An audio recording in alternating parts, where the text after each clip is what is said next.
সমাজে সবার সাথে ভালো ব্যবহার করছেন, সৎ পথে চলছেন, অথচ হঠাৎ করেই কি কোনো দোষ না থাকা সত্ত্বেও আপনাকে মিথ্যা অপবাদ বা সামাজিক বদনামের শিকার হতে হচ্ছে। হাজার চেষ্টা করেও কি নিজের সম্মান রক্ষা করতে পারছেন না, কিংবা চারপাশের চক্রান্তকারীদের মিথ্যা স্ক্যান্ডালের কারণে সমাজে মুখ দেখাতে পারছেন না।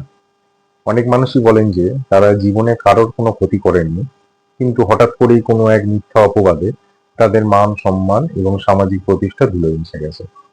অনেকে ভাবেন এটা হয়তো শুধুই ব্যাড লাক বা শত্রুদের হিংসা, কিন্তু জ্যোতিষশাস্ত্র বলছে মানুষের জীবনে এই আকস্মিক সামাজিক বদনাম বা এই মিথ্যা স্ক্যান্ডালের পিছনে কিন্তু গ্রহ ও ভাবের অশুভ প্রভাব থাকতে পারে।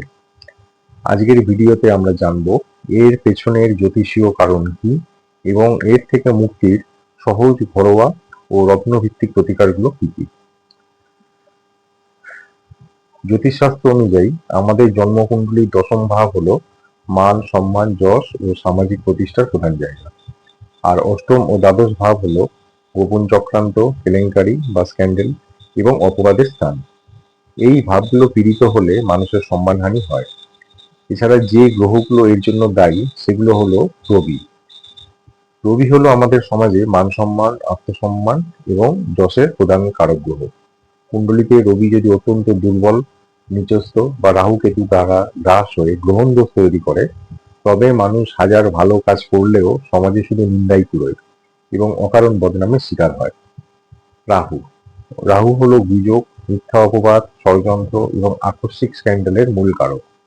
রাহু যদি লগ্ন বা দশম ভাবের সাথে যুক্ত হয়, তবে শত্রুরা আপনার বিরুদ্ধে এমন মিথ্যা রটনা বা চক্রান্ত তৈরি করবে যা খুব দ্রুত সমাজে ছড়িয়ে পড়বে এবং আপনাকে কালিমালিপ্ত করবে। কেতু কেতু হলো আকস্মিক আঘাত এবং সামাজিক বিচ্ছিন্নতার কারণ। কেতু অশুভ হলে মানুষ কোনো কিছু বুঝে ওঠার আগেই সমাজ থেকে একঘরে বা অপদস্থ হয়ে পড়ে। এবার আসি চন্দ্র ও মঙ্গলের কথায়। চন্দ্র হলো মনের কারক এবং মঙ্গল হলো সাহসের কারক। চন্দ্র যদি পাপক গ্রহ দ্বারা পীড়িত থাকে, তবে মানুষ লোকলজ্জার ভয়ে মানসিকভাবে ভেঙে পড়ে এবং মঙ্গল দুর্বল হলে চক্রান্তকারীদের বিরুদ্ধে রুখে দাঁড়ানোর সাহস হারিয়ে ফেলে। তাহলে এর থেকে মুক্তির উপায় কি? প্রথমে কিছু সহজ কিন্তু অত্যন্ত শক্তিশালী ঘরোয়া ও আধ্যাত্মিক প্রতিকারের কথা বলি, যা মান সম্মান রক্ষা করবে এবং সামাজিক কলঙ্ক দূর করতে সাহায্য করবে। সমাজে নিজের মান যশ ফিরিয়ে আনতে এবং রবির অশুভ প্রভাব কাটাতে প্রতিদিন সকালে তামার পাত্রে জল নিয়ে উদীয়মান সূর্যদেবকে অর্ঘ্য দিন বা জল নিবেদন করুন। নিজের মানসিক শক্তি বাড়াতে এবং যে কোনো অপবাদের মুখে শান্ত থাকতে প্রতিদিন 5-10 মিনিট ধ্যান বা প্রাণায়াম করলে খুব ভালো ফল মিলবে। এর পাশাপাশি গুরুজনদের সম্মান করুন এবং জীবনে শৃঙ্খলা পরায়ণ হন।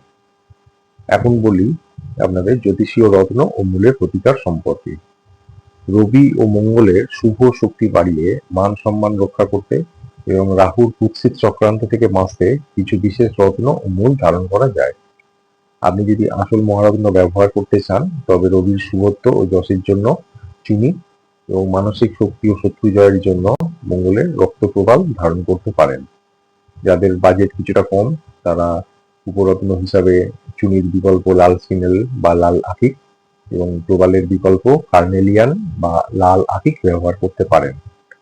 আর যাদের বাজেট আরও কম বা রত্ন যারা পড়তে চান না, তারা বিল্বমূল এবং অনন্তমূল ধারণ করতে পারবেন। প্রতি সপ্তাহে মূলগুলো চেঞ্জ করতে হবে। সবশেষে বলবো, জীবনের নানা সমস্যায় জ্যোতিষশাস্ত্র কিন্তু এক বিশ্বস্ত পথপ্রদর্শক। তাই সঠিক প্রতিকারের জন্য সবার আগে পদক্ষেপ নেওয়া প্রয়োজন।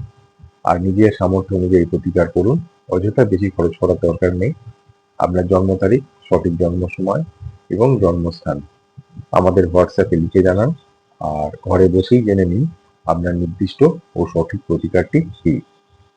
আজকের তথ্যগুলো কেমন লাগলো কমেন্ট করে জানান। ভিডিওটি ভালো লাগলে লাইক ও শেয়ার করুন। আর এই ধরনের আরো ভিডিও পেতে আমাদের চ্যানেলটি এখন সাবস্ক্রাইব করে রাখুন। দেখা হচ্ছে পরের ভিডিওতে। সবাই ভালো থাকবেন, সুস্থ থাকবেন।